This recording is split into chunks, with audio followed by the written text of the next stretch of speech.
Bismillahirrahmanirrahim. Assalamualaikum warahmatullahi wabarakatuh.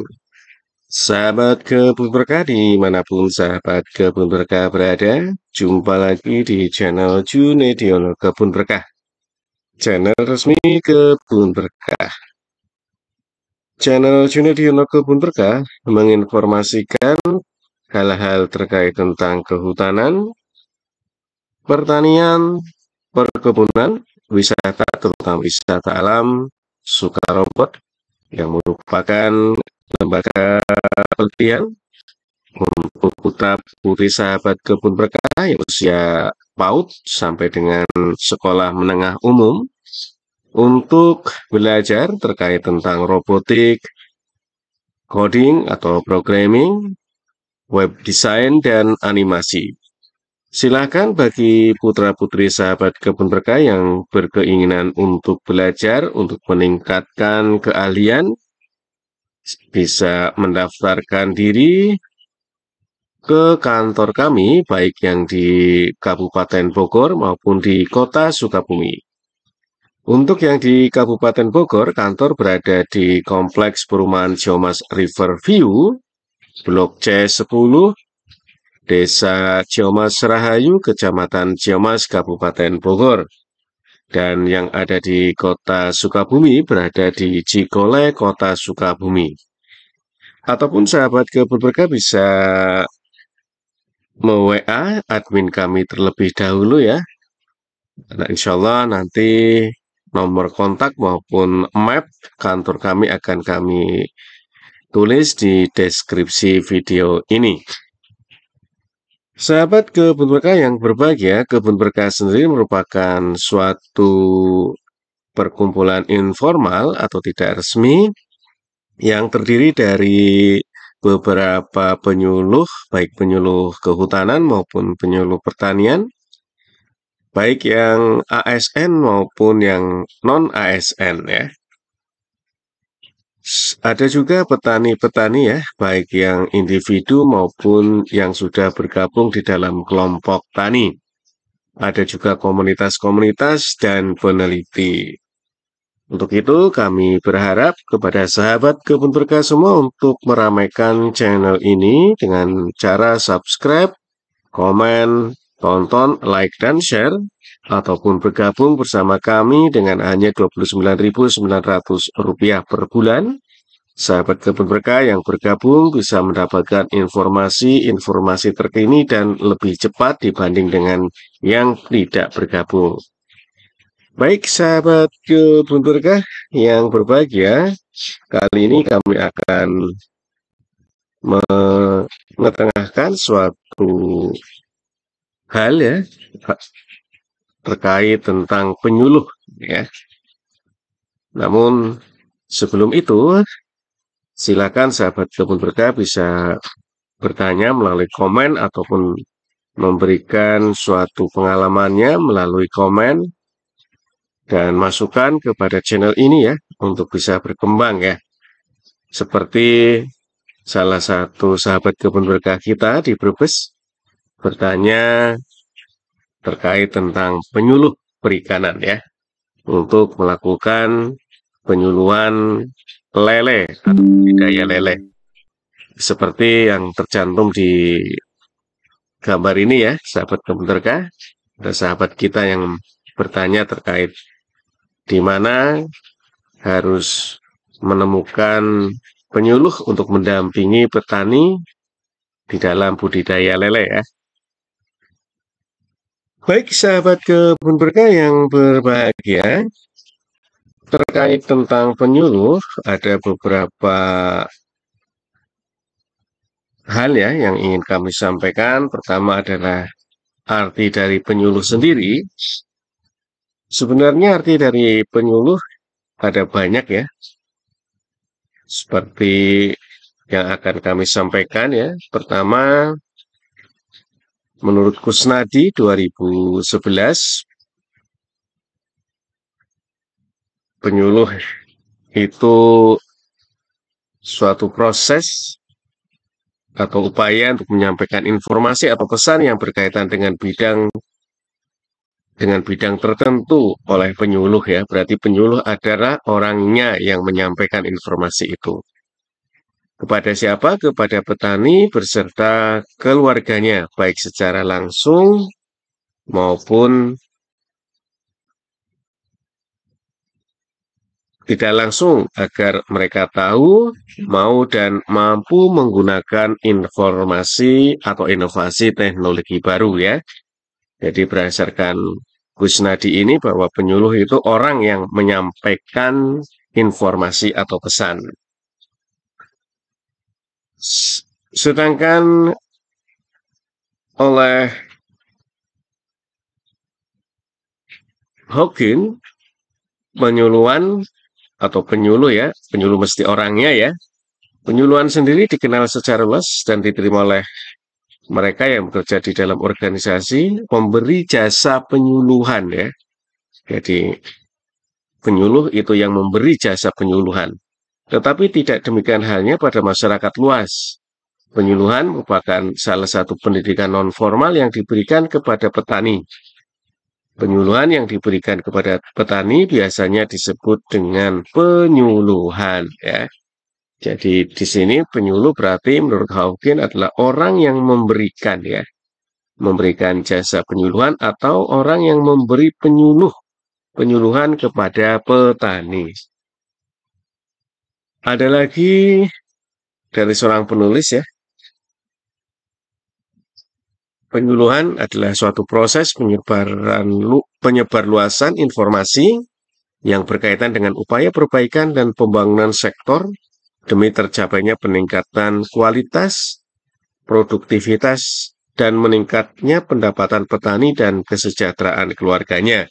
Berarti kalau dilihat dari definisi ini, penyuluh artinya adalah orang yang menyebarluaskan informasi terkait dengan perbaikan dan pembangunan ya. Dan menurut kami sendiri, penyuluh diambil dari kata dasar suluh. Kalau suluh di dalam bahasa Jawa, terutama bahasa Banyumas, adalah kayu bakar. Dan kayu bakar ini memiliki kegunaan ya. Yang pertama sebagai penghangat ya. Apabila sahabat kebun berkah kedinginan, kalau di desa-desa dulu, maka kita akan membakar kayu bakar untuk menghangatkan tubuh. Yang kedua, arti suluh itu adalah untuk menerangi ya. Apabila sahabat kebun berkah gelap di malam ya, malam-malam gelap, maka kita membakar kayu bakar atau kita membakar suluh, bahkan kita lebih mengenalnya ada api unggun sahabat kebun berkah untuk sekaligus menghangatkan tubuh dan menerangi sekitar kita agar tidak gelap.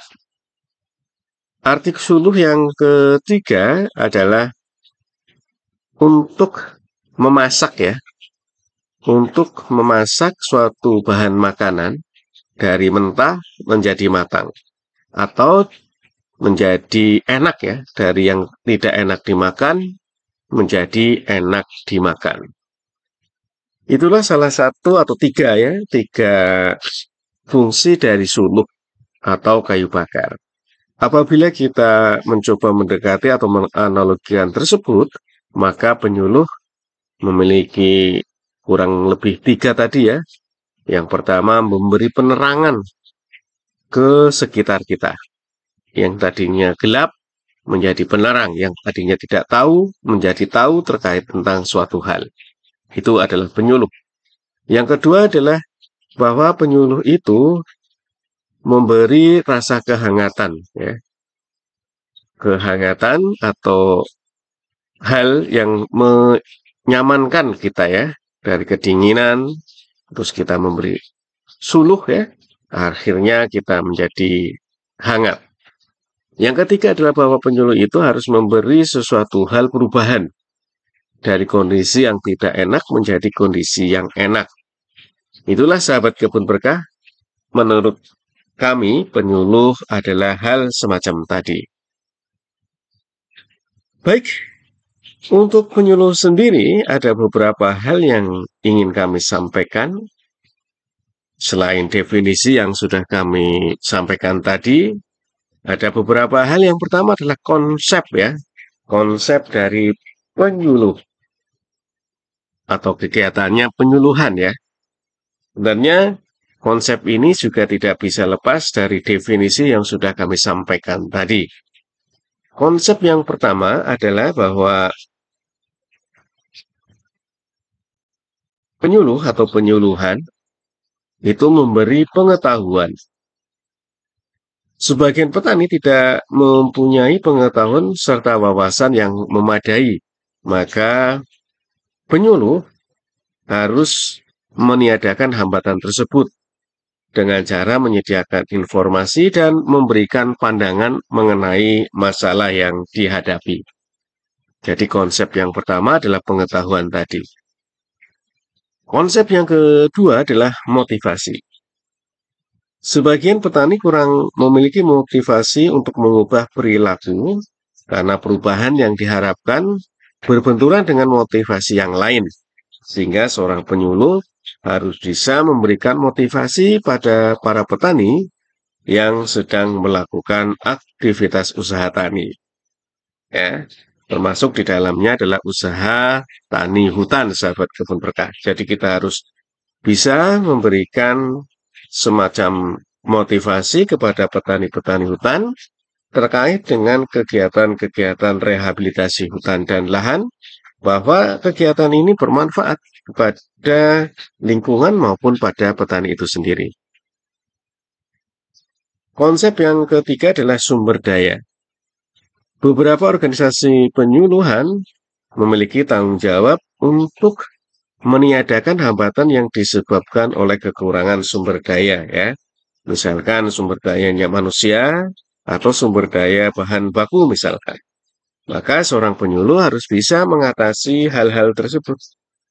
Bagaimana kita membagi tugas misalkan untuk mengatasi kekurangan sumber daya manusia, sehingga tugas itu bisa merata, dan penyuluh juga bisa harus mencarikan bahan baku misalkan bibit ya, bibit jati misalkan.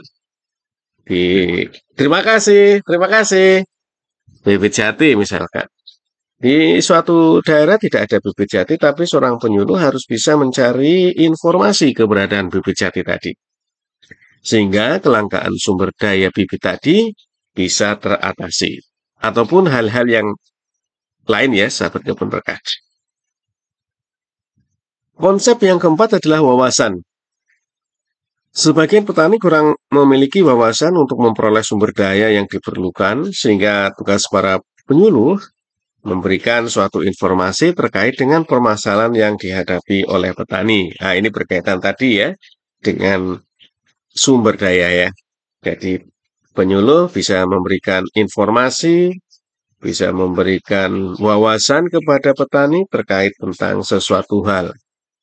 Apalagi sekarang dengan zamannya teknologi ya, gadget, maka penyuluh harus bisa memberi wawasan manfaat terkait adanya HP misalkan. Bisa menjadikan sarana pemasaran produknya, informasi, dan sebagainya. Yang kelima adalah kekuasaan. Penyedia informasi tidak mungkin membawa perubahan dalam hal kekuasaan petani ya.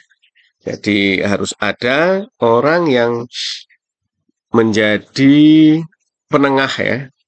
Penengah antara yang memiliki teknologi, kekuasaan teknologi misalkan sebagai contoh, misalkan suatu produk HP A misalkan, maka penyuluh harus bisa mentransformasikan teknologi tadi kepada petani.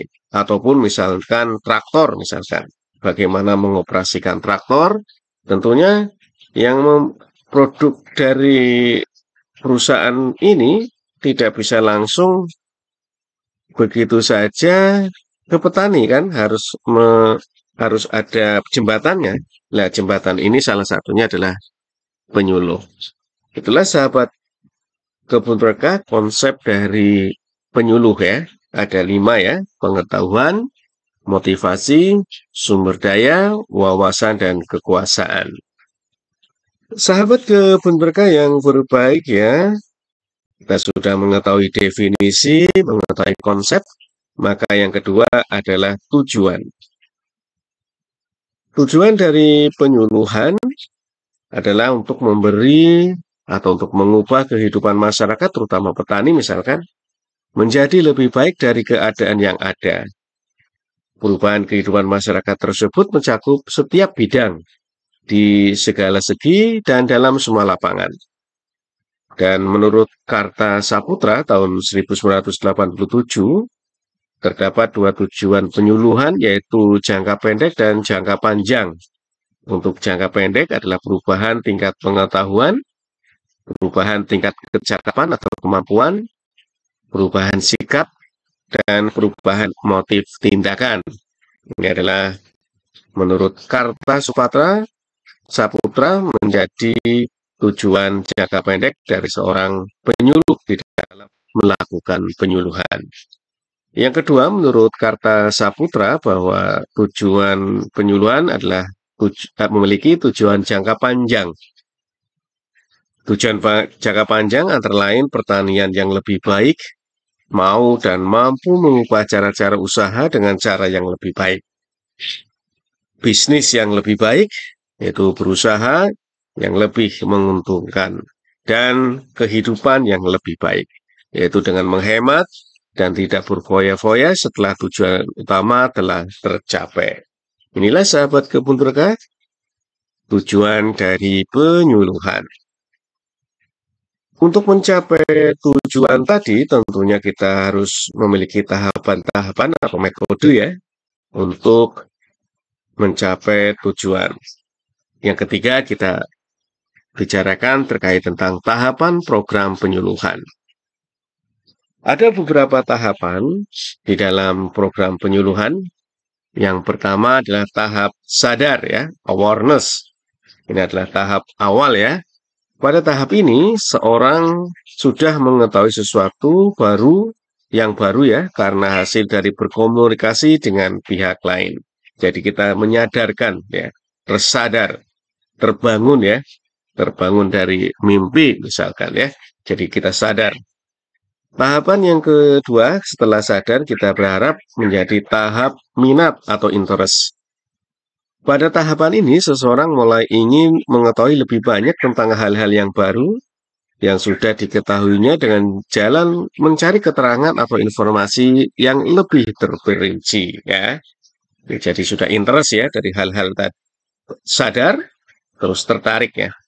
Terus tahapan yang ketiga adalah tahapan menilai atau evaluation. Pada tahapan ini, seseorang mulai menilai atau menimbang-nimbang serta menghubungkan dengan keadaan atau kemampuan dirinya.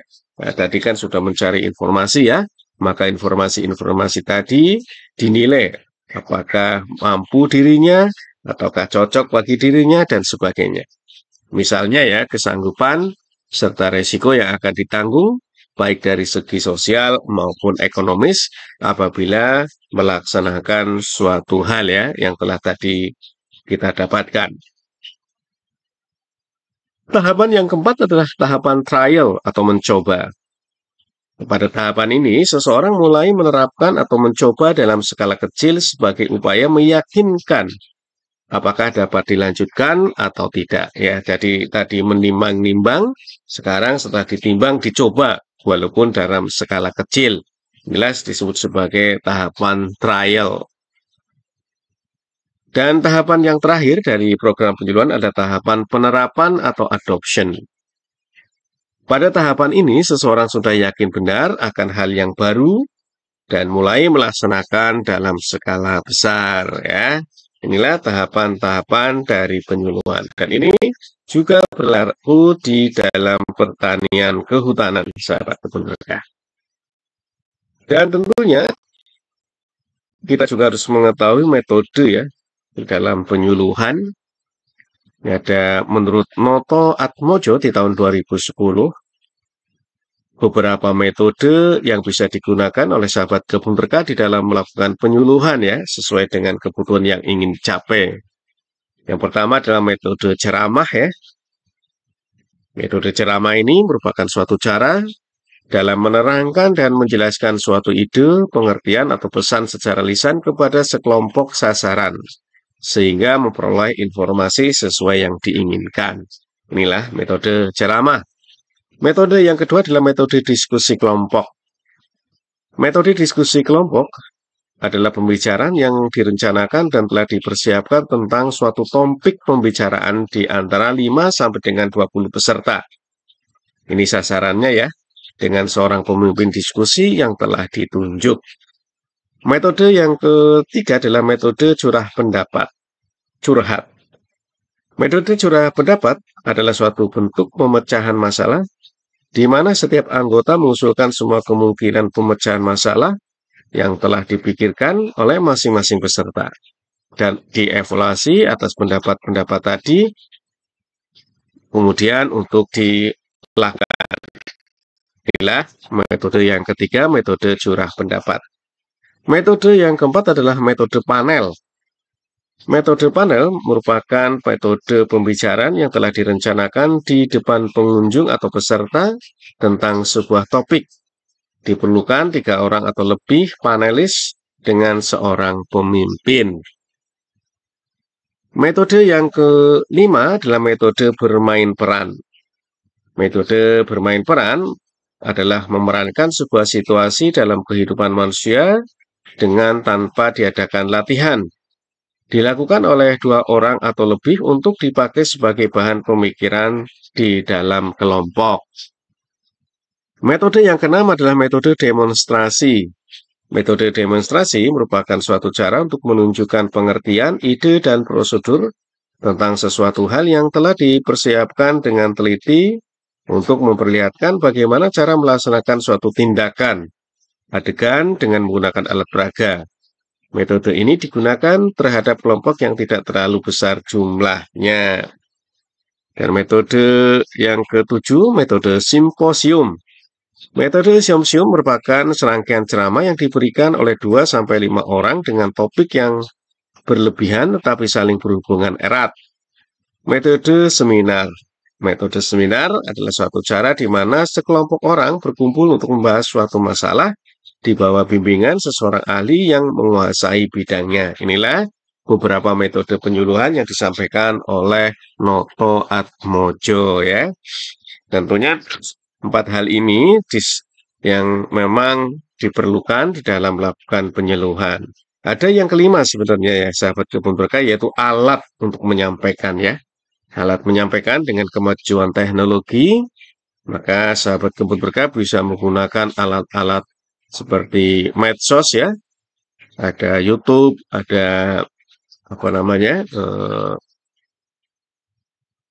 TikTok, ada Instagram, ada Facebook, dan sebagainya. Ini medsos ya. Ada juga bisa menggunakan surat kabar misalkan. Media elektronik ya misalkan. Misalkan juga bisa menggunakan TV, radio, leaflet ya, brosur di dalam melakukan penyuluhan tadi. Ya, itulah sahabat kebun berkah 5 hal ya. 5 hal terkait dengan penyuluhan ya. Yang pertama adalah definisi ya. 6 hal ya sahabat kebun berkah. Definisi penyuluh dan penyuluhan. Yang kedua adalah konsep. Yang ketiga adalah tujuan. Yang keempat adalah tahapan program penyuluhan. Yang kelima adalah metode, dan yang keenamnya adalah alat untuk menyebarluaskan penyuluhan. Ya. Sahabat kebun berkah, itulah yang ingin kami sampaikan. Mudah-mudahan bisa bermanfaat kepada sahabat kebun berkah semua. Dan jangan lupa untuk subscribe dan share channel ini, karena channel ini memberikan informasi yang insya Allah bermanfaat bagi sahabat kebun berkah semua. Selamat menikmati liburan panjang dan mudah-mudahan bisa bermanfaat. Akhir kata, Assalamualaikum warahmatullahi wabarakatuh.